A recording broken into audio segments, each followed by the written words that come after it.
Proceedings are about to begin, so if we could have silence in the hall, that would be wonderful. I'm Justin Rowland. I'm the BBC's climate editor, as the name suggests. I report on all things climate related. I mean, the job actually is environment editor. It was just before, I was appointed just before COP26, and I went to my boss who'd just given me the job, and I said, you know, really, it should be climate's a subset of a wider issue. Obviously, territory building, something you've got to be good at to work at the BBC. And he said, listen, you can report any stories you want, but you're the climate editor.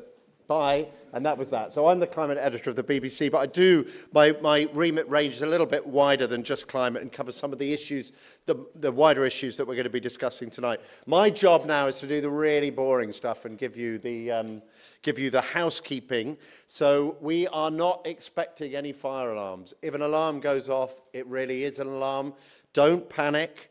Doesn't tell you where to go. Hold on, no it does. Please leave by the doors at the back of the theatre. Turn phones to silent. Oh no, so these are all the things together, right. The doors at the back are how you exit, okay? If there's an alarm, make your way calmly and slowly through those doors. Do not panic. A separate issue. The event is being live streamed. So welcome to all of you here, but also in the overflow lecture theatre that we've arranged because of the huge demand for this lecture, and also the even more of you who are joining us online. I'll say hello to you, to the cameras. So thank you very much indeed for being part of this. Actually, now reading it carefully now, which I'm doing, leave by any doors if there's a fire. This is so confusing now. If there is a fire, it's going to be a disaster. If you need to leave, get up very quietly and just leave by the doors at the back, right? So we've got that done. Now, there's supposed to be a QR code here to help you submit questions. So, Polly, hopefully we'll get it up later. Oh, it's what? Later. It'll be up later. Look for that. This is going really badly. Look for the QR code when it comes up. It's really important that you become involved in this, and I'm sure you're all here because you're interested. So do, as you listen to it, all sorts of thoughts will appear in your mind and questions that you want to raise. Do put them in. The more questions we have, the more lively a debate it'll be. We'll be taking questions from the floor as well, but do put questions in. So important that you're involved. We really want to hear from you. But let me now, after all that preamble, which went so badly, let me introduce to you Sir Brian Hoskins, who is the chair of the Grantham Institute and the host of this event. Sir Brian.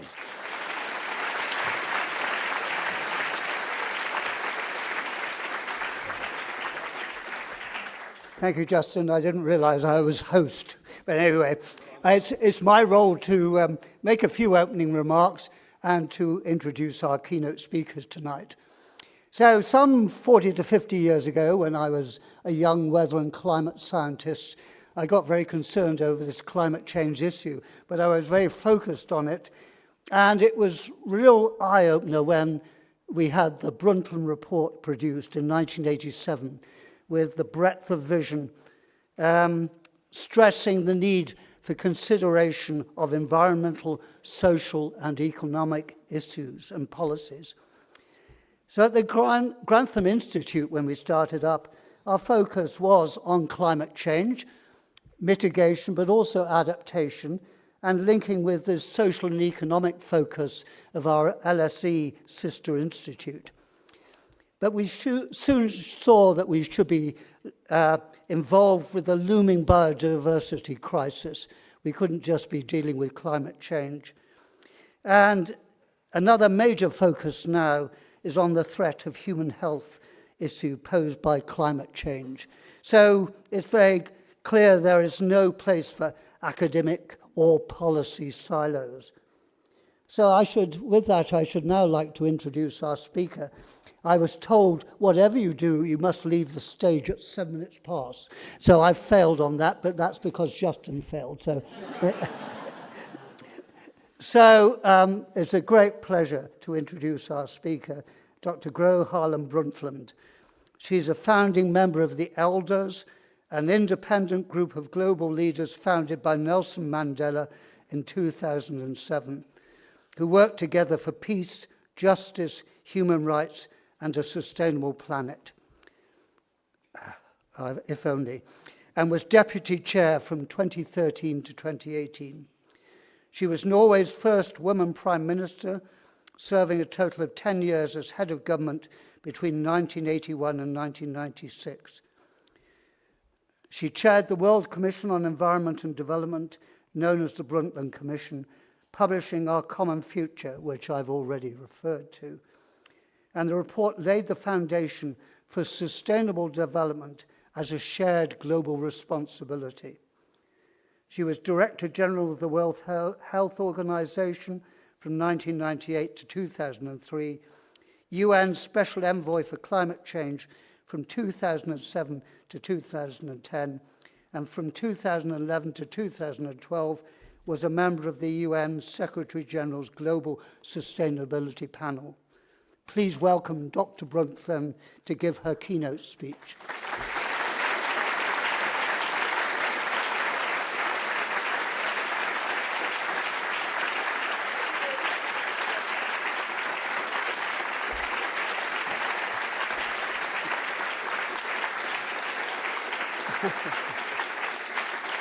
Very good. A full audience, huh? Well, of course, thank you, Sir Brian. Where are you now? Here. For your kind introduction. I am, it's an honor to be here and delivering this lecture on reclaiming our common future. I'm speaking tonight as member of the Elders, the group of independent global leaders founded by Nelson Mandela, who work for peace, justice, human rights, and sustainable planet, as we heard. Mandela's vision for the Elders was rooted in the South African concept of shared humanity, known as Ubuntu in Africa, which can roughly be translated, I am because we are. This struck a chord with me when I joined the group as a founding member in 2007, because of its resonance with the principles of sustainable development, which I had started working on more than 3 decades before. The idea of reclaiming our common future and the collective action needed to do so is one of personal and political significance to me. My own long experience in public life tells me that effective multilateral cooperation is not only possible, it is essential. The convictions that drove my work in the 1980s on what became known as the Brundtland Commission remain pertinent today. But the array of threats requiring a multilateral response has indeed evolved, and the connections between them have become even more apparent. Today, our world is confronted by a series of intersecting existential threats, including the climate and nature crisis, pandemics, nuclear weapons, and unregulated artificial intelligence. No country can tackle even one of these threats alone, let alone all of them. In particular, I would like to highlight 3 links that are more obvious today than they were back in the 1980s. Between climate and health, climate and conflict, and climate and technology. The links between climate change and global health are clear. More deaths from extreme heat and air pollution linked to fossil fuels, ecosystems and agricultural networks damaged by temperature and sea level rises, and an accelerating emergence of infectious diseases due to environmental degradation. Now, COVID-19 showed us that human, animal, and planetary health are inseparable. more than 75% of emerging diseases originate in animals, while deforestation and biodiversity loss have multiplied the risk of zoonotic spillover. There is also a growing nexus between climate change and conflict, linked to resource shortage, increased migration, and geopolitical rivalry to control particularly valuable natural resources. Of the 15 countries most vulnerable to climate change, 13 are struggling with violent conflicts. Of course, vulnerable countries can also contribute to reducing climate change through both the forests that grow there and the minerals found on the ground. But in the Democratic Republic of the Congo, the battle for critical minerals used in the energy transition has left an horrendous toll of civilian casualties, conflict-related sexual violence, and other human rights violations. And of course, one of our elders come from the DRC. There are other newer threats linking climate change and technology that I worry are not yet sufficiently on the radar of governments, such as the rapidly growing energy use of artificial intelligence. The International Energy Agency estimates that one prompt in AI software like ChatGPT is 10 times more resource intensive than a simple internet search. Tech firms are building huge data centers to power AI. Data centers will consume more electricity than the whole of Japan by 2030. The majority of it, of course, powered by coal. The benefits of AI could be universal, but the profits will not be shared as widely as the costs are. Such a model of unfettered consumption is the opposite of sustainable development. This is why I believe we urgently need global cooperation to ensure that AI is developed in a fair way to benefit all of humanity, not just a narrow set of vested interests. So, the case for multilateral cooperation has never been greater, but the institutions charged with delivering it are at the same time under increasing strain. They need to be defended more vigorously to counteract the growing forces of populism, nationalism, and short-term self-interest. Now, next month's COP30 climate conference in Belém is a critical test of global leadership. Multilateral cooperation on climate change is working, but not fast enough. The latest incomplete round of national plans for reducing emissions will still leave us close to 3 degrees Celsius above pre-industrial temperatures. The EU's ambition remains to be seen, while China's is too modest, and the USA is withdrawing from the Paris Agreement altogether. A green backlash is catching on in some parts of the world. Recently, we have seen the collapse of plans for a new shipping levy at the International Maritime Organization here in London, which could have incentivized emissions reductions in this crucial sector. And it happened due to the objections of the USA and Saudi Arabia.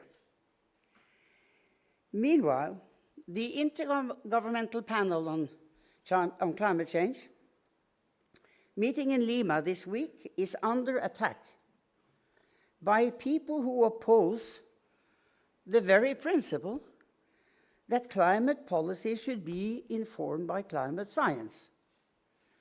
Belém needs to be a moment of pushback against such wrecking tactics, where leaders should stand in solidarity and shared purpose to take the ambitious climate action that is in the interest of all of us and our children and grandchildren. Next month's G20 summit in South Africa is another opportunity for progress on the energy transition and climate justice, with countries from North and South working together, not in opposition. Now, of course, the primary responsibility to defend the multilateral architecture on which our collective security depends falls on national governments. But speaking as someone who has served as both a Prime Minister and Director General of the World Health Organization, I have always believed that we need a whole-of-society approach, including academia, civil society, youth, trade unions, to generate collective action and hold political leaders accountable. This may seem daunting in today's geopolitical context. Yet I know from history and my own experience that at previous moments of polarization, it has still been possible to develop constructive ways to pursue common goals. Now, some of the greatest achievements of multilateralism, such as eliminating smallpox and restoring the ozone layer, happened at times of heightened tension. So there is never any excuse for fatalism. What is needed is political will. Now, this was the situation I found myself in 42 years ago when the UN Commission I chaired on Environment and Development started its work in 1983-1984. The Cold War was still underway. Europe was still divided by the Iron Curtain and the Berlin Wall. South Africa was still an apartheid state, and many countries in Africa, Asia, and Latin America were still brutal dictatorships. When I accepted the invitation by the then UN Secretary General, Javier Pérez de Cuellar, I was all too aware that the Commission would be undertaking its efforts in a context of ideological conflict and distrust. Our task was to explore how we could have both an environment that would sustain future generations and a shared economic development and prosperity. We insisted on an inclusive approach, including dialogue with civil society and trade unions, even if countries like Brazil, even Indonesia, were not democratic at the time when we came there and insisted to have public hearings. And we said, we are not coming unless you open up for public hearings. And we pressured them, and they did. Our final report, Our Common Future, was launched here in London in 1987. Its recommendations fed into the 1992 Rio Earth Summit and have informed progress in decades since, including the Paris Agreement on climate change and sustainable development goals. So, reading Our Common Future today, I find that most of our conclusions and recommendations are still applicable today to contemporary challenges. But a decade on from 2015, it is clear that we are dangerously off track from meeting at least 80% of the Sustainable Development Goals. And we are exceeding the planet's boundaries and approaching tipping points from which there is no way back. There can be no excuse for fatalism or buck passing. If we look at the historical evidence, it is clear that international climate cooperation remains indispensable. Over the past 30 years, UN-convened climate multilateralism has brought down the projected global temperatures from 5 degrees Celsius to below 3. It has in fact happened. Agreement to the Loss and Damage Fund at COP27 in Egypt was a major financing achievement and a political commitment to solidarity. Still, the science demands that we must go faster, as do the voices of the people living on the front lines of extreme weather events, particularly in developing countries. So if we are serious about reclaiming our common future, the locus of action cannot only be the conference rooms of intergovernmental negotiations. Many parts of civil society and the public realm have a role to play, from grassroots activists to the institutions of the judiciary. A positive example here is the advisory opinion issued in July by the International Court of Justice, stating that nations can be held legally accountable for not cutting their greenhouse gas emissions. This followed a case brought by young students in the Pacific, for whom rising temperatures and sea water pose an existential threat to their land and livelihoods. Now, this David versus Goliath victory is an inspiring example of youth leadership.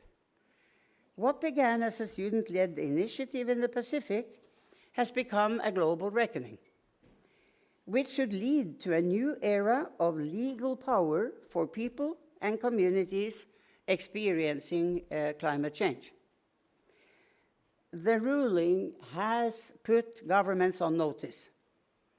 It is now much clearer than ever before that what states must do in response to the climate crisis. And this greater legal clarity should encourage stronger climate action in the interest of all of us. Now, this legal, moral, and political case for urgent collective climate action has, of course, never been stronger.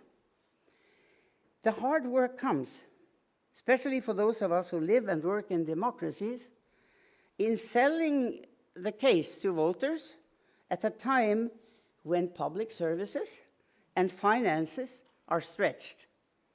And cynical populists are peddling easy solutions, offering up scapegoats and casting doubt on science. The scale and severity of the threats require our politicians to lead with ambition, honesty, and pragmatism.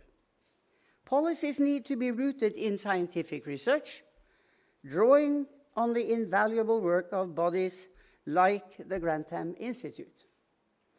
However, we are now living in an age of disinformation, where false narratives deny the climate science, and conspiracy theories about vaccines are putting lives at risk. We have seen this during the COVID pandemic, when large volumes of inaccurate information circulated on social media. What the WHO called an infodemic is continuing to affect vaccine uptake and trust in science and healthcare. So I am alarmed by the irresponsible rhetoric of members of the US administration on vaccine safety and effectiveness.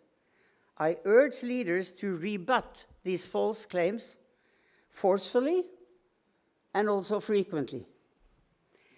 It is the responsibility of leaders to uphold scientific integrity and prioritize truth, not succumb to political opportunism. This applies to the climate crisis, AI, nuclear weapons, and other existential threats. Now, the experience from COVID offers salutary lessons, not only on how states can cooperate in the face of a common threat and build a social consensus around collective action, but also how best to prepare for future pandemics. Those pandemics will come. COVID exposed systemic inequalities between and within nations.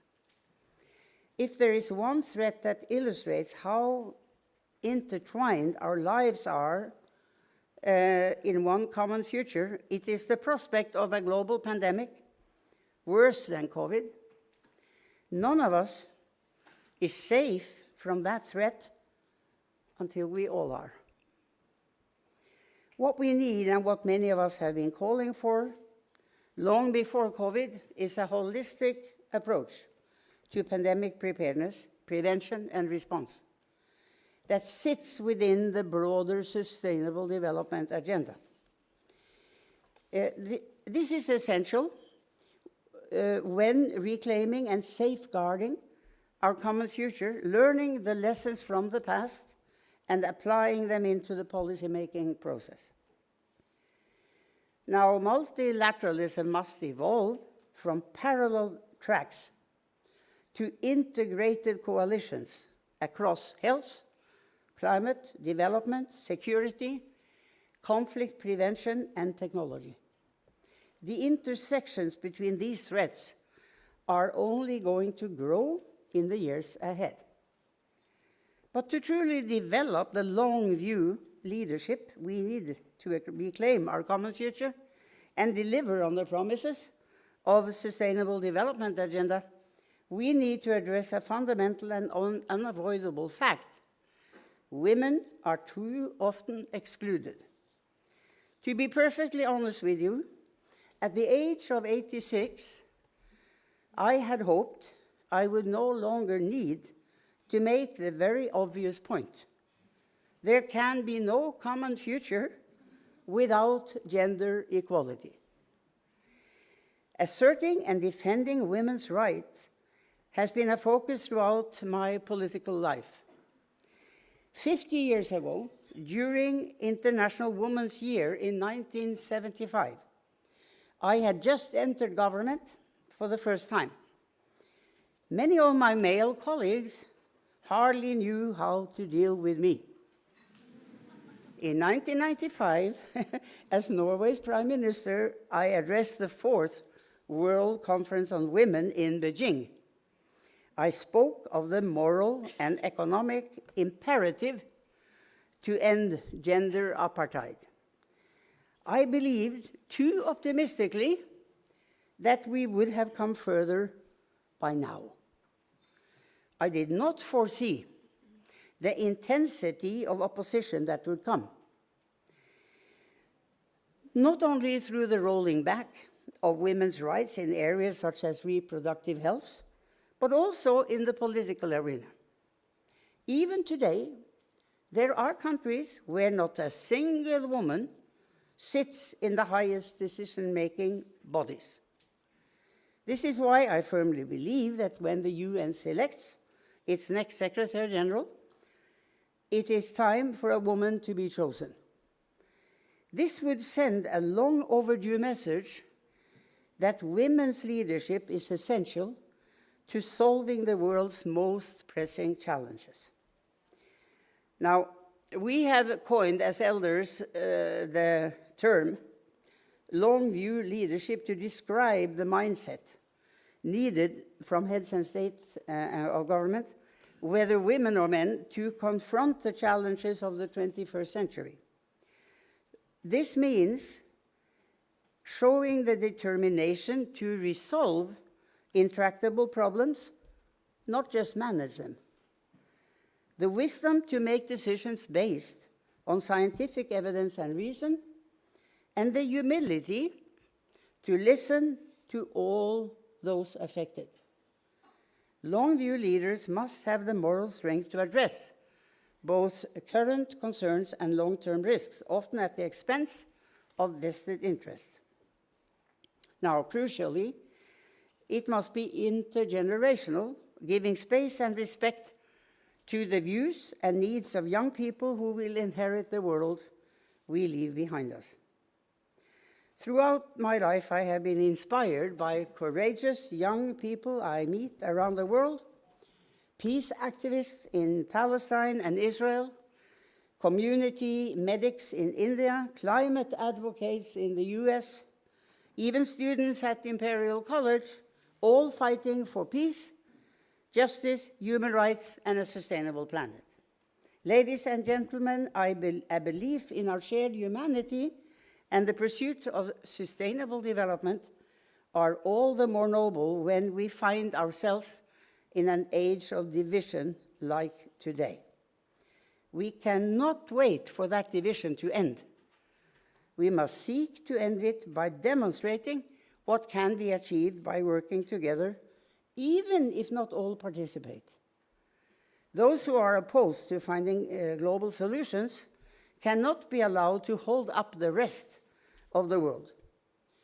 If some governments choose the path of isolation, others must press ahead without them, while leaving the door open for future engagement. The principles I set out in our common future 38 years ago remain relevant today, but they need to be adapted to a world where climate change has accelerated faster than we could have anticipated, where conflicts and health risks are increasing, not diminishing, where new technologies may cause more problems than they solve.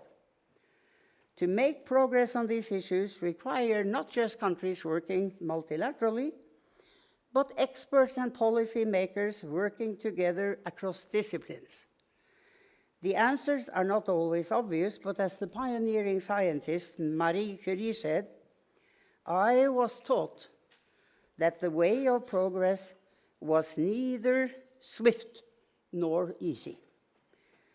Now, nevertheless, the determination, creativity, and courage, I am convinced with that happening, we can all get there in the end. Because what unites us is greater than what divides us. That is our common future. Thank you.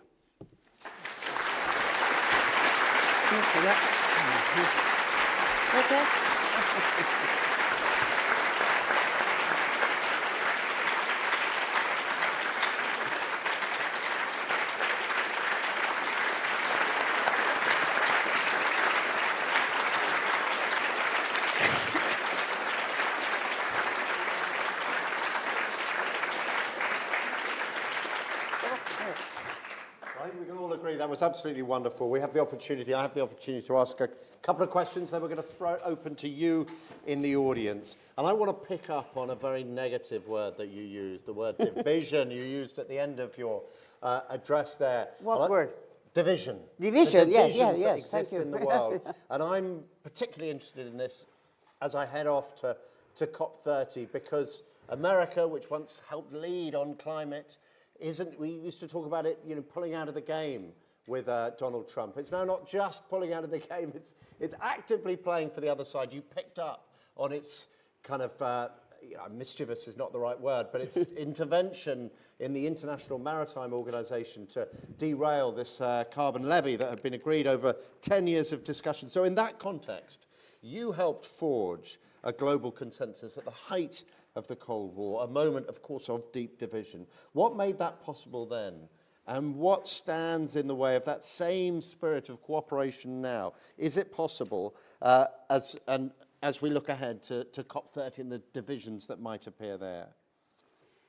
Well, you know, during decades, the United Nations that was created after the Second World War had much fewer countries. It was a completely different world. And then gradually, as decades passed, new countries came in as members, and they had been colonial, under colonial rule, and gradually the world was changing, and we have 192 countries.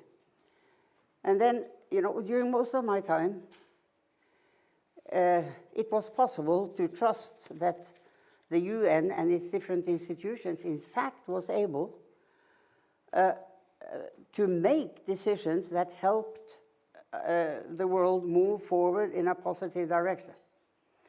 I remember that, and even, you know, I mentioned the Rio conference, and then in '92, and then things moved, and we made fantastic decisions in Rio in '92 on behalf of the whole world. And there was a summit with leaders at the highest level, you know, there.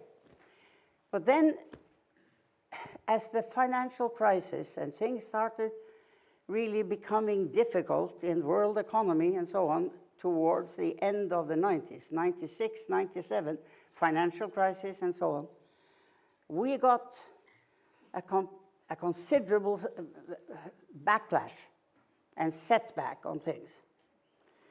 But the other thing that I mentioned was that, you know, that at the women's conference in Beijing, we made a radical document about gender equality and women empowerment. But then every time a new meeting was happening where this needed to be incorporated into a broader context, there were always some countries and activists pushing to change the language of the Beijing Declaration. And so on women's rights and on reproductive health, on the right to family planning, etc., there were all the time existing opposition that continued working to undermine what had already been decided. And now, I mean, talking about things happening after the change into Trump 2 especially, but even Trump 1, when you don't believe in multilateralism, when you don't think global cooperation is necessary because you are kind of looking at the world as if, you know, you can win there and push people and push countries to do what you want, and so it's a completely different world. Now, I'll move from, you know, that description of where we have come, which means yesterday at the elders meeting, we had a long discussion about what are we going to do and say about UN reform. And we came to the conclusion that this is an important issue because the Charter and the system of the United Nations is not, working the way it should, with Security Council countries that can veto and all of the problems.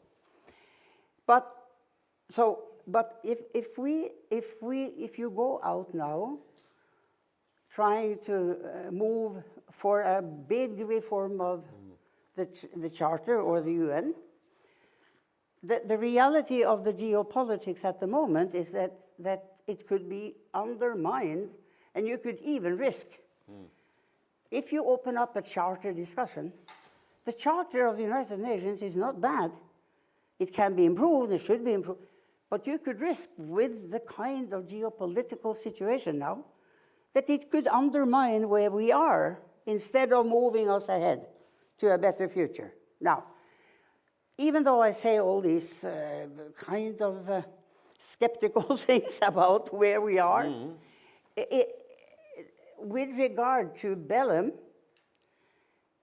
we have hope and expectations in the elders that it is possible. First of all, Keir Starmer has decided to go. Well, that's one leader, but there are maybe now 70 leaders that are going, which is a positive development. People have been pushing for this. We have to have head of government leadership in these critical issues. And so it is possible. The leader of China has recently said, when commenting on China's NDP, you know, what did I say? NCD, that yes, we should strive to do better. And the fact of the matter is that China has been slow in committing, but it has overperformed in many areas. So if we all think that we need to strive to do better, and the leaders in Bellum are able to push for that, you know, on forests, on fossil fuels, on finance, and all the critical issues, they all know how dangerous the situation is. Yeah, and they all really, I don't think there is any leader really that doesn't understand that we have to have evidence, we have to have science to lead us and to tell us what we need to do. Although there are those who are misusing and undermining science. In fact, I don't think there are many leaders who don't understand the importance. So I'm hoping, and we are hoping in the elders, and 3 elders are going to Bellum to try to do what we can. Excellent. Yeah. Now, let me take that opportunity to open it up to the floor and also to people in the audience. Is the QR code? Is it up there? Can't see it. There should be a QR code that people can use to send questions. Does anyone in the audience want to ask a question? Who can we go to open things up? You got your hand up very quickly there, 4th row back. There's a microphone coming to you. Keep the question quite short. We haven't got much time.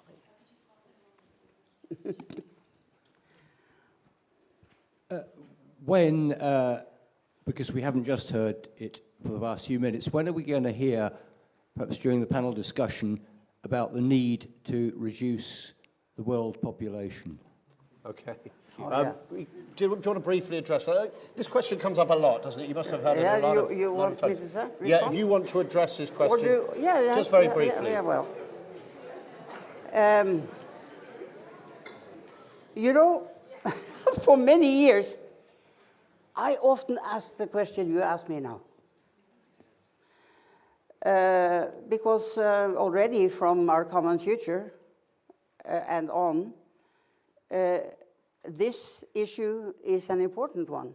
The question is, I mean, the ways you try to deal with it is having people able to make choices, real choices, family planning, to decide how many children they have and want.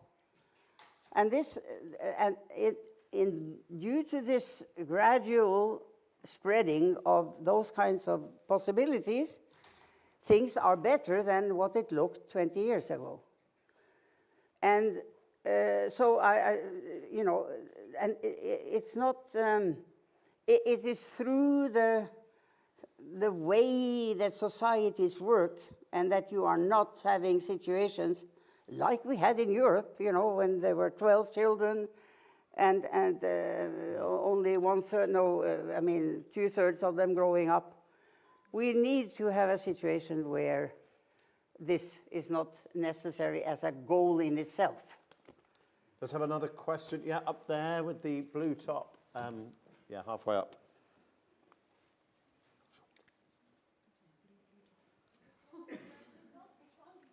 Yeah, sorry, you. Sorry, yeah, yeah, where you are now. Yeah, there, sorry. Sorry, it's hard to... That's all right, thank you. Just a quick comment on the previous question. I don't think it's scarcity that is the issue, it's a fair distribution. Sorry, just to then come back to my question. So I feel like lobbyists have been quite successful at framing climate action as a luxury for working class people on the verge of poverty in the age of, cost of living crisis that they can't afford to worry about. And it's something that is very long-term and far away. And of course, this is particularly challenging for us to communicate with those who might be at highest risk that this is directly relevant. So my question is, how can we reframe climate action as something that can address inequality locally? And just a minor point on the UN reform, would you consider incorporating psychometric testing to wean out empathy-impaired leadership? What kind of testing? Psychometric testing. To make sure leadership Do has you mind if empathy? we'll just stick with I think just one question per Now, person. if you understood her question, No, can you repeat it? No, we're going to talk about just the main question that she asked. Yeah, but can Which you was, repeat it for so me? what she's saying is, I was how struggling. can we talk about climate action in a way that engages working class communities, that says to people there are benefits for everybody from climate action? That's a fair representation. Yeah, okay. Well, I mean, climate action has to happen at the community level, at the country level, and it is really necessary for activists and for students, for all the groups that are involved in a society to work to explain how we are dependent on having a type of economic development that doesn't ruin nature and environment, and at the same time has a good distribution between different people. So it's a question of solidarity and involving all people in having their human rights and their dignity and their right to a future, which is an important part of what we wrote back in 1987 in that report. Excellent. Let's have another question. Go somewhere else in the audience. Can I ask you in the green there?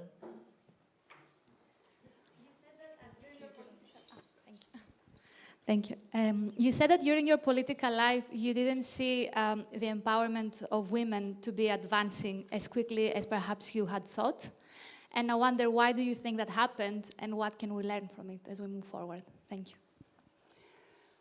Well, what I have observed in many areas is that when change happens, in my opinion, often positive change happens, then counter points of view rise.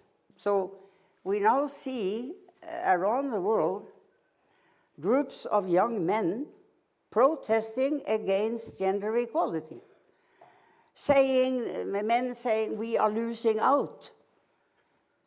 And in some cases, there are more women in university courses than men, because they are doing better at school and competing out men. It happens. But this is not the broad picture. Men are certainly filling important positions all over the place. And if you look at the business community, you know, there are most men both in leading positions and in the next level positions. So we have not reached gender equality, so we have to push back against those Otherwise, positive developments are met with also counter effects. And in this area, we have seen it happening over decades, but it's worse now than even 10 years ago on this one. Yeah. Which is a shocking fact. So that brings the questions to the end. Could we please thank Dr. Gro Harlem Brundtland for a wonderful speech. Okay, I'll go there. Thank you. Thank you very much indeed. That was brilliant. You are going out. Oh, this way. Yeah. And now we'll welcome to the floor our panel. And I don't want to make any mistakes. So we've got Sarah Stein Lebrano, who's a researcher and writer. She's the author of Don't Talk About Politics. We've got Angela Francis, thank you, Angela, who's Director of Policy Solutions at WWF UK. And we have Neil Jennings, who's the Partnership Manager here at the Grantham Institute. So thank you very much indeed for joining us. Right. Sarah, we're going to start with you. Great. Dr. Brundtland spoke about the need to rekindle our sense of collective purpose. She talked about Ubuntu, that idea from Nelson Mandela, from Africa. I am because we are. In this age of division with polarization and mistrust, how can we rebuild the solidarity needed to have the constructive conversations about our common future we need to have, especially across ideological and generational divides? And give us a little sense of, why your insight is informed. Okay, well, first of all, I write about this a lot. It's something I'm really concerned about. It's a big chapter in my last book. It's in my next book. And there are a lot of different ways of thinking about it, but I'm going to use two terms because we have, a very brief amount of time. One of them is social infrastructure. It's a term sociologists use to talk about the spaces where people can go and be together for very little money or for free.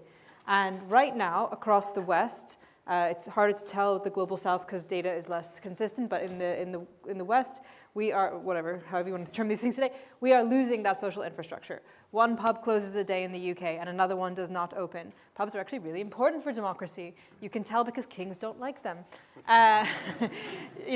Libraries are closing around the world. Green spaces are closing so much you can see it from space. And I actually talked to researchers who map how much green spaces, public green spaces in cities are closing and being shut down. It's also really bad for climate change stuff, but anyway. We're facing a huge crisis of social infrastructure and we have to rebuild that. That is a political choice and it's an economic choice and it's one we're failing at right now. We have to fix that. And then the other thing we need to deal with is going to sound like a wellness problem, but it's a collective wellness problem like Ubuntu. It's something called social atrophy, and it's about what happens to the human brain when you spend more time on your own. Right now, across the global north, we'll use that term now, people are using more and more of their hours to be alone or just with a screen, and this is actually changing their brains. So some of the research I do has to do with that neuroscientific evidence for people becoming different because they spend more time alone. And one of the main things they do is become more paranoid about other people and more suspicious of other people, and they interpret cues in their social environment negatively. And I think that's part of, just one of many causes for why we're so suspicious of each other today. So we have to rebuild both the cultural and social and economic incentives to be together and be less suspicious, and the infrastructure that supports that. And we may explore in the questions to come how we might rebuild some of that. Yeah. But let me move on to you, Angela. You've worked on policy to green our economy with the private sector and with NGOs. What are your reflections on Dr. Brundtland's call for this long-term leadership, key concept there, and renewed faith in multilateral solutions? Are they practical today, do you think, in a world shaped so much by short-term politics?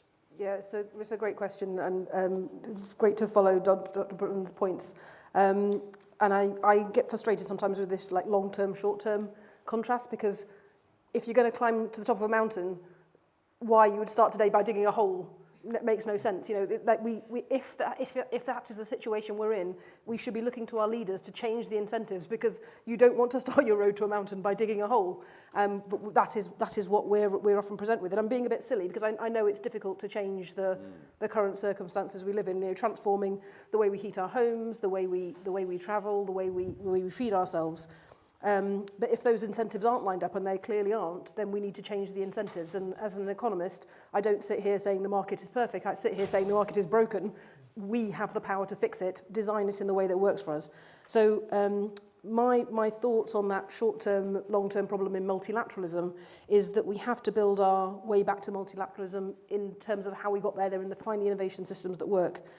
Those ones who know it's not a zero-sum game, who aren't in the Trump mindset of thinking they need to win, it's a win-lose. Those who are looking at environment as not a compromise, but actually the way to build prosperity.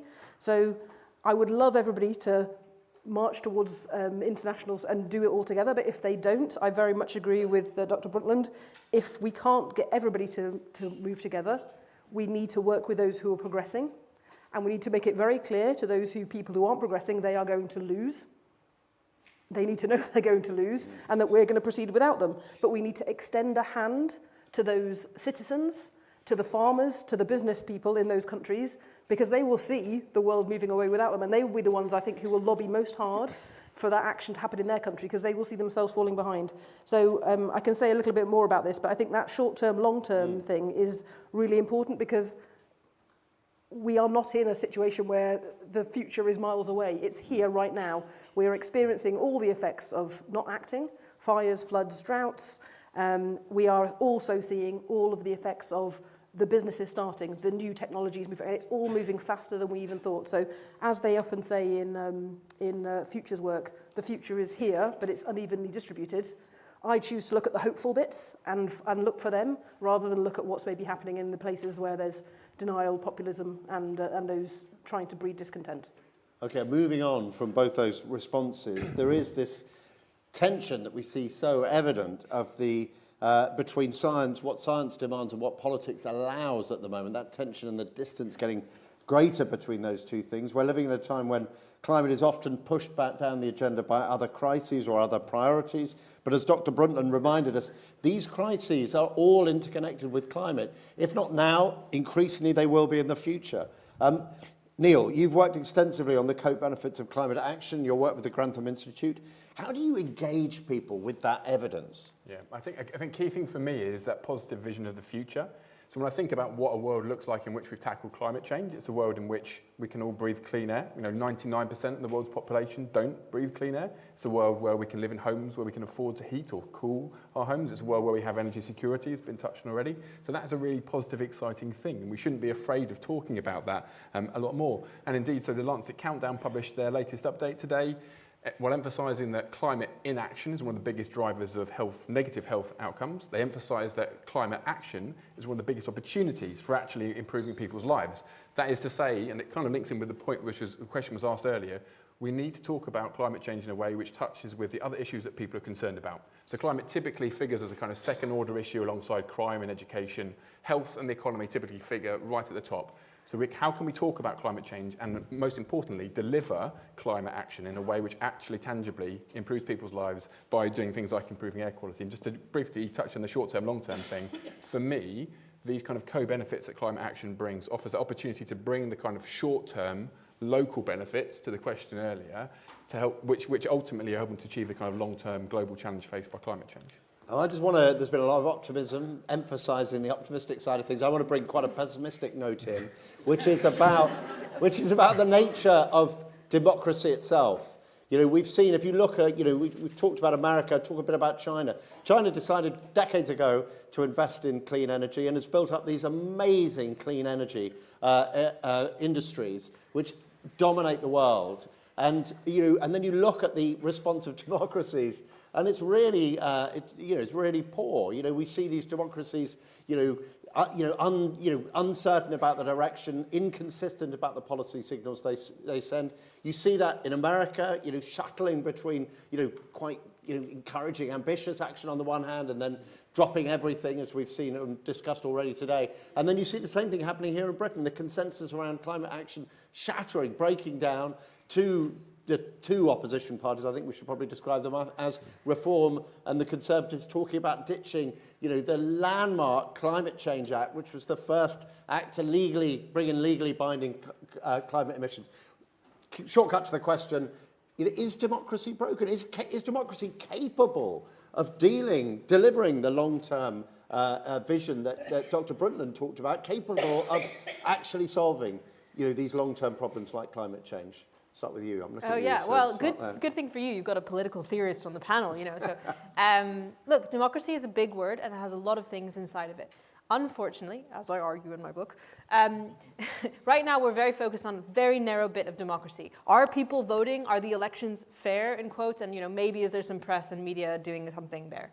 But there are a lot of other aspects of democracy, and right now, I would say, in the global north, we have underinvested in them in every sense, in terms of time, in terms of money, in terms of cultural emphasis.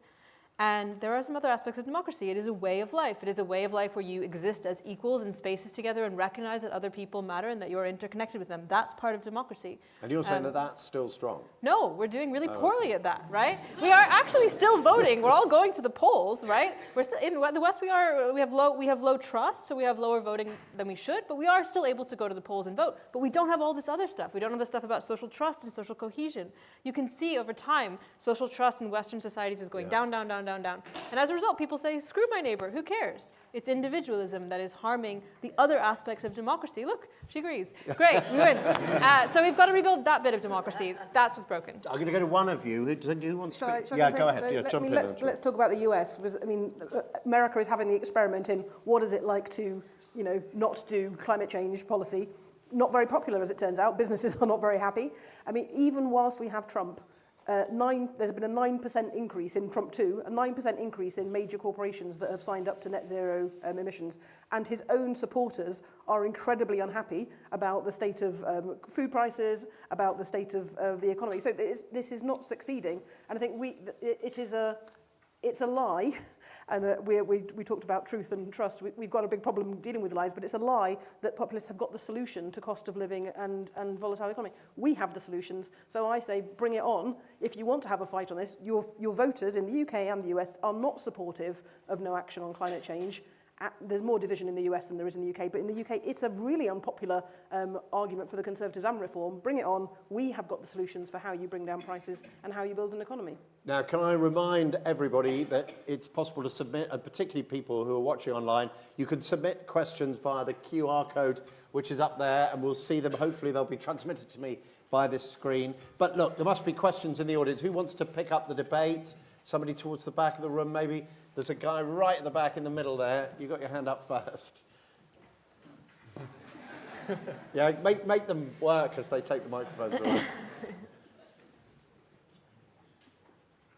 Hi, I have a question about techno fixes.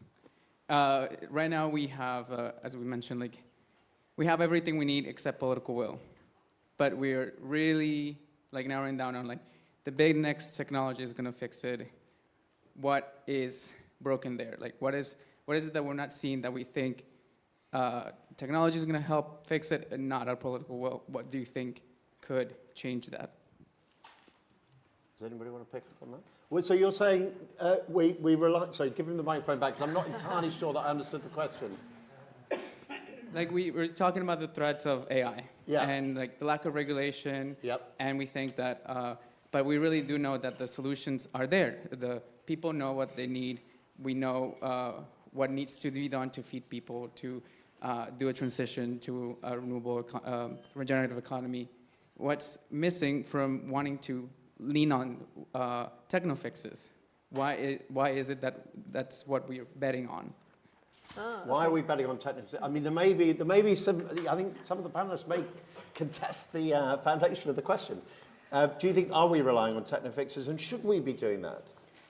Technology innovation is our game as well, and we want to encourage that. But the over-reliance on techno-optimism to solve problems when we don't tackle, say, for example, our consumer society, the level of demand we have, whether we're behaving in ways that are optimal. So, we can solve a lot of our transport system with a switch from a combustion engine to an EV, but a lot of it's also going to be fixed by getting out of our cars altogether, getting on public transport, moving and walking, having different cities. There's lots of things that we don't want to talk about because there's not a shiny big company that's attached to it, but it's equally part of the solution. And there are businesses in that. There are service businesses, and there is actually a better quality of life and a better type of city that comes from that. So I agree, we don't need to just focus on technology. And I think one of the issues sometimes is we want to build it in Britain or build it in America, and we want to find the thing to build and cut the ribbon, as opposed to solve the problem, which has got lots of different elements to it, which isn't just always, a product. Excellent. We've got a question there. I don't know if there's a mic down here, or are you going to have to come all the way back? No, here. Sorry, it's second row. Mm-hmm. Thank you very much. We've heard a lot about sustainability, but not so much about development today. And my perception is that the population in this country, but also in many other countries, possibly almost all countries, most people are very angry for all sorts of reasons, most of them justifiable. They may direct their anger in the wrong direction, but the anger is real and it's justifiable. In Ms. Brundtland's landmark report, the word needs occurred twice in the banner, meeting today's needs, not jeopardizing future needs. I forget the exact words. Shouldn't we all be pulling together and saying everybody's basic needs should be met? And I'm talking about housing, access to healthcare, all that sort of thing. I think you know what I mean. The people in this room with education and comfortable lives may not see this as vividly, but you go somewhere else and it's very vivid.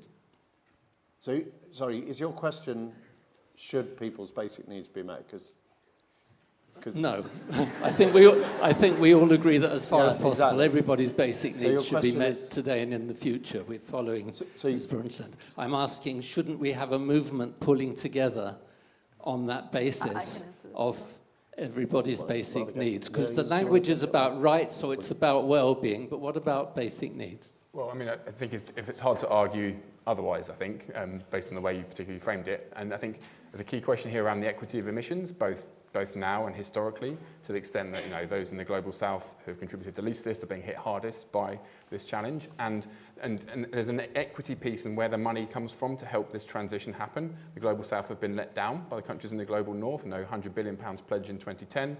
It took, $100 billion pledge in 2010. It took a lot longer than it should have come. And there's obviously lots of issues now around the kind of loss and damage and helping to support countries who have been impacted by this. So I think it's hard to argue otherwise. But yeah, I'm sure other panelists might have more to chip in on that one. I'm going to go to the question here. She can actually make the questions flash because I ignored it. So the question we've had from the audience watching at home or online, do you believe the global push for electrification and the green transition reinforce existing social and economic inequalities through mining and resource extraction? I think that has to go to you, doesn't it, Angela? Thank you. It's a great question. We talk about it a lot at WWF, obviously, because our mission is both a climate mission and a nature mission. And the challenges we have around extractions and resources is real. Congo was mentioned. Some of the places where we're going to get our lithium and cobalt for are some of our most precious biodiversity centres.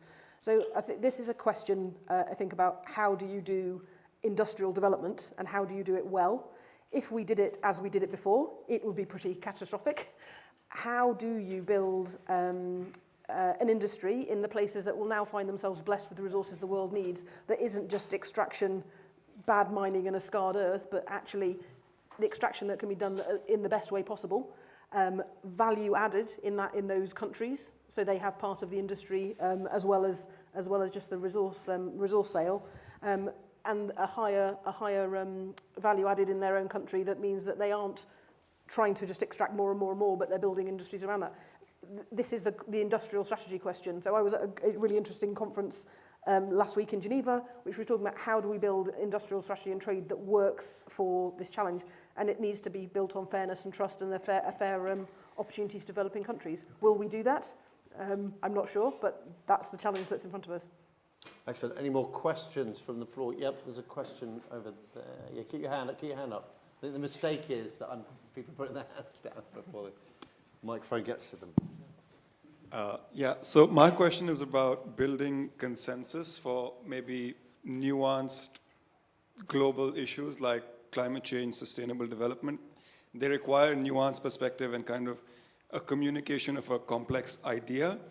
But when we see politics today, you kind of see populists with very simple messages that are easy to repeat, right?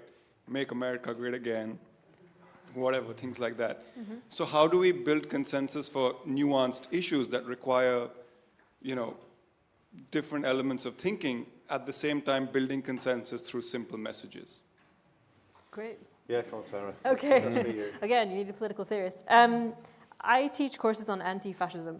Not all populists are fascists, to be clear. In fact, fascism is a very specific thing.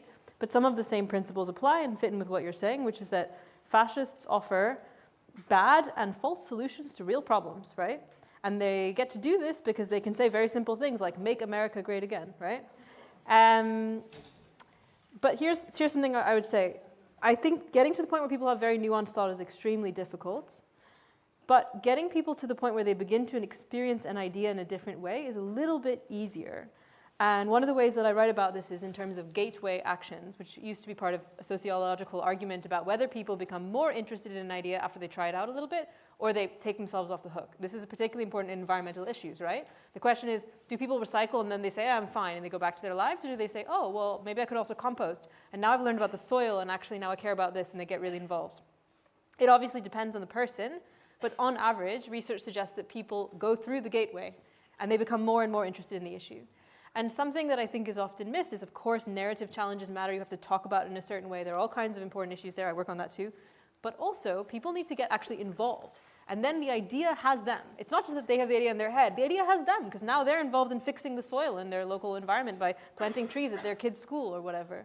So I often challenge people who are worried about exactly this issue. How can people really grasp this big idea together and say, okay, let's get them involved, let them do something. And then downstream, someone annoying like me or whoever can begin to lead a group where they talk about stuff in great detail. So Neil, you want to jump in? Just very quickly, I think one example I would give at the local level, which I think is a really good cause for optimism, is the growth of deliberative democratic approaches, citizens' assemblies, climate juries, and lots of local authorities around getting together a representative sample of the local population and understanding how can we direct climate action in a way which links most closely with the challenges and issues focused locally. And often in those cases, the public have actually wanted more action than the council was actually appreciating beforehand. More questions? Let's go towards the back. Yeah, you've got your hand there. Another person in a green top. It seems to me that one of the big issues is kind of accusations of naivety. We already have a lot of political movements which are trying to deal with these issues, but obviously they require a lot of borrowing in order to make some of the changes that we need to make. But you could argue that it's really the only economically viable path long term. So first of all, is the panel comfortable telling us who they'd vote for in the next election? And if not, maybe just expand on that idea of how we can kind of combat that accusation. The accusation of naivety. Yeah, okay. I don't think we should ask who people are going to vote for. I mean, you can share if you want. But who wants to pick up on this idea that we have to... So I was going to say, if you mean the idea that acting on climate and nature is somehow economic suicide, and yes. So I think we know that's not true, but we haven't explained it in a way that is reaching most people. And it's very easy for, as the question asked before, somebody to say, levies are putting up your bills, all of this extra DEI is making everything expensive. All of this stuff is evidently not true, but it's really, really hard to communicate in an easy way. So I think we need to show people. We need to actually lower people's bills.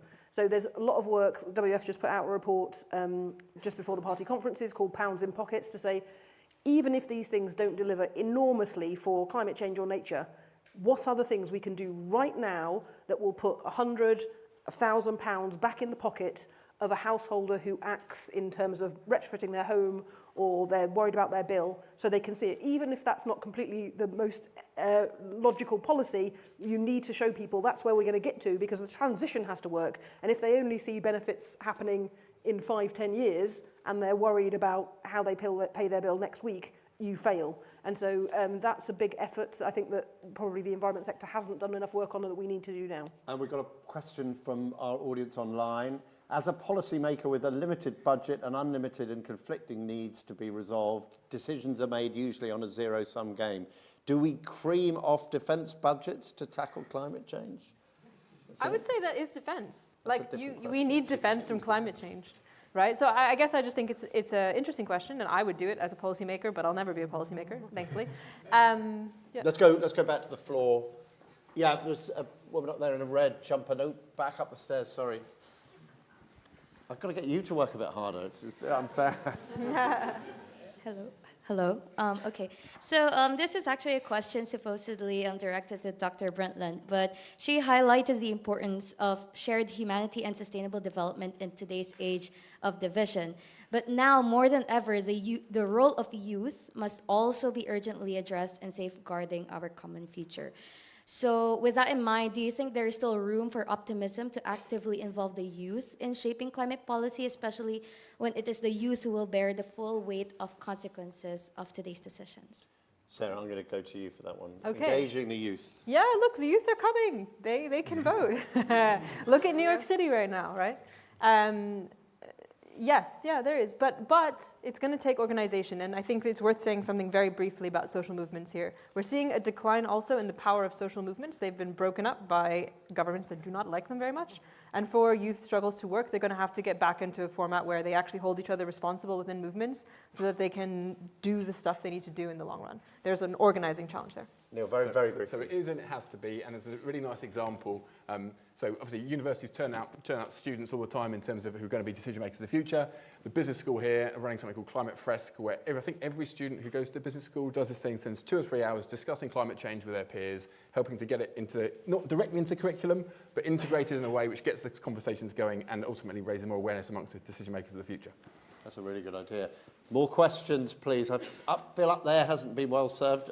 You, sir, with the glasses. Okay. Speaking as a supporter of renewables, does it make sense to import oil and gas that we still need in the transition from abroad, propagate use of carbon in the ships or whatever, rather than use our UK resources and also keep some of those jobs in Aberdeen and so on? Okay, we've been exploiting the North Sea for quite a long time.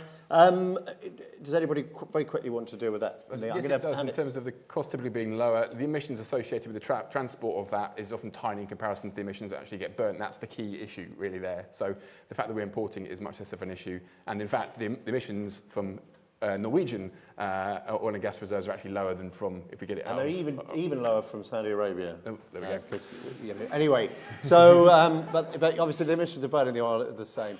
Somebody right up. Oh, I'm sorry, I'm doing it again. This is terrible. Right up at the back there. Hiya. We recently had breaking news that we passed our first climate tipping point with the coral reefs. Do you think it's time now that we switch from focusing on mitigation to adaptation? And if we can't trust policymakers to do that, what can we as communities do? Neil, do you want to say? Not to switch from one to the other, but both. It's like that film, right? Everything, everywhere, all at once. And we need to be I hope it's not really, like that. which is asking for a lot. But it's basically also really, really important that we're thinking of how we can align actions that deliver for mitigation and deliver for climate adaptation at the same time. We've heard about nature earlier. That's a key example. More nature in our cities, reducing the urban heat island effect, reducing the impact of extreme heat, flooding, as well as providing more access, which is really good for our physical, mental health as well. Can I add, Justin? So I think yeah, one of the things that, in terms of economic incentives, the solutions that are both adaptations and mitigation should be the ones that win out. So much of our agriculture needs to both be able to be resilient to extreme weather and to be low carbon. And it turns out from all the work we've done, a sustainable agriculture model does that. Similarly, buildings that use less energy and are resilient to heat are the ones that are insulated. So all of these things are really, really key in finding the solutions that will work for us in the future. We are going to be in a warmer world, and we do need to use less fossil fuels, and we should be driving innovation to point us in that direction. Here's one from the audience watching online. What role does the media have to play in achieving sustainable goals? Who wants to, Sarah? Yeah, well, look, I have a rant. I'm going to make it very short. Debates are stupid. They are extremely ineffective. We have a lot of data on this as social scientists. People who watch debates do not change their minds. They do not change their minds when they watch debates.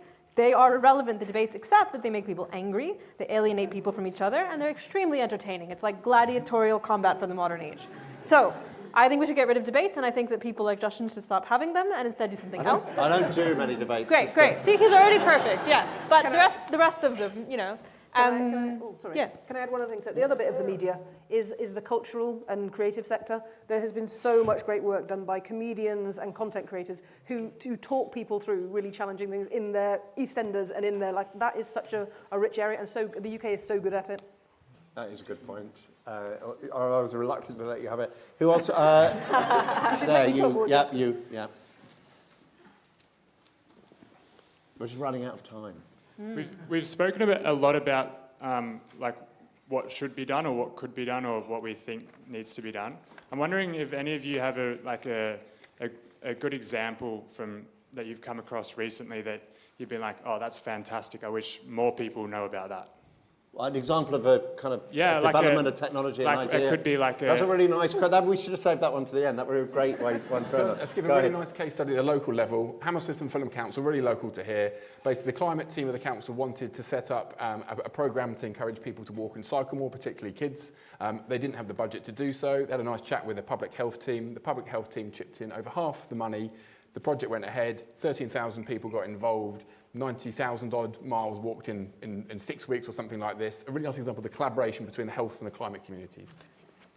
And making people's lives much better and healthier. That was really good. That's a great one. Yeah, I mean, look, one of the things you have to do is build back society itself, right? And the thing I talk about the most in my book that everyone becomes obsessed with is food co-ops. There are some in London under Cooperation Town, and I write about them, but the basic premise is you go around, you find 17 of your neighbours, and you say, hey, let's buy all of our groceries together in bulk. And then, using the system, you can usually feed people per week most of their groceries for about £3 to £5. It's a huge savings for people, and that is a good entry point to begin to know who your neighbours are and understand what they care about. So in itself, it's like a cost-saving system, but in the long run, it becomes a form of local politics, and I'm really interested in that. That sounds ambitious to me, but a good idea. It's already happening. It's already happening. Someone? Yeah, go on over here. I just feel that you guys have been favoured. I'm sitting facing that way. I have a question for Angela.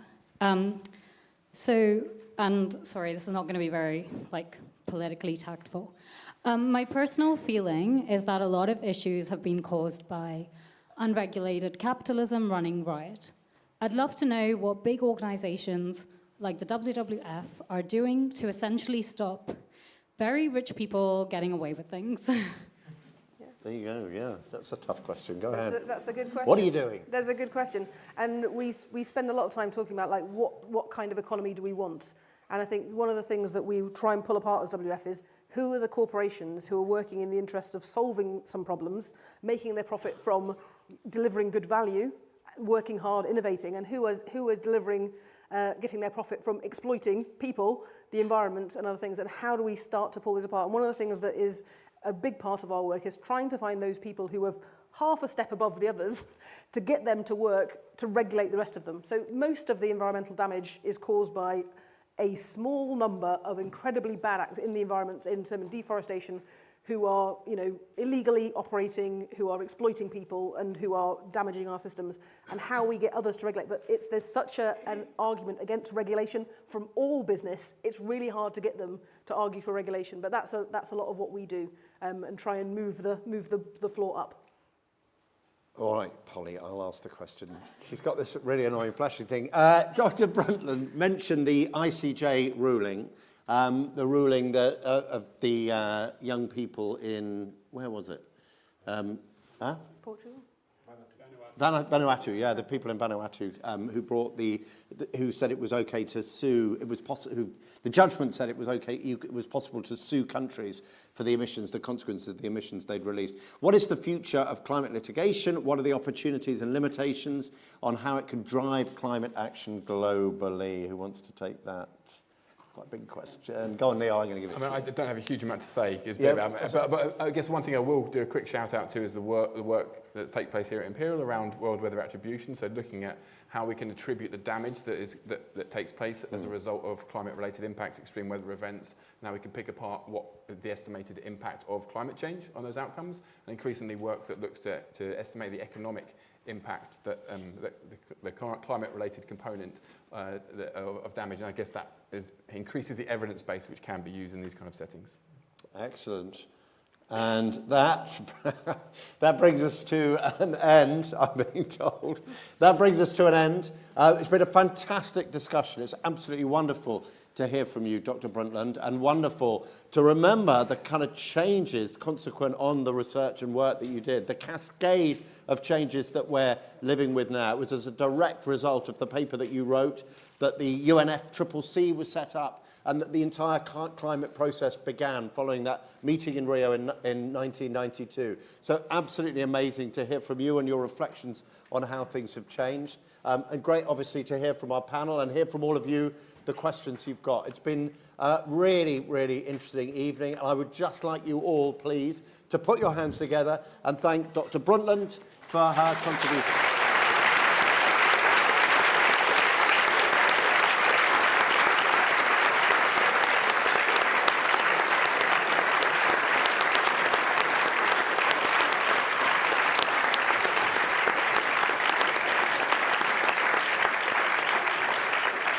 And before we go, I'd like to make, the World Weather Attribution Group, which is hosted here at the Grantham Institute, at Imperial College, as a journalist, it has transformed the way in which we report climate change, because it's given us the ability to say, I had literally, while I was sitting in the lobby, I got an email from Imperial with an assessment of how climate change had affected the strength of Hurricane Melissa, the hurricane that just hit Jamaica and is now probably still moving its way through Cuba as we sit here. And having the ability to say climate change, to quantify the impact that climate change has had, communicates the way in which climate change is reshaping our world for the audiences that we have in a really, really powerful way. It's been absolutely fantastic. So can we thank the Grantham Institute and Dr. Brian Hoskins for all their work on this.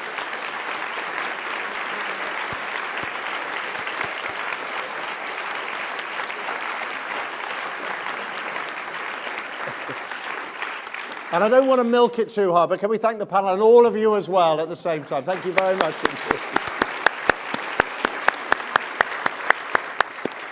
Brilliant. That was great. Thank you very much.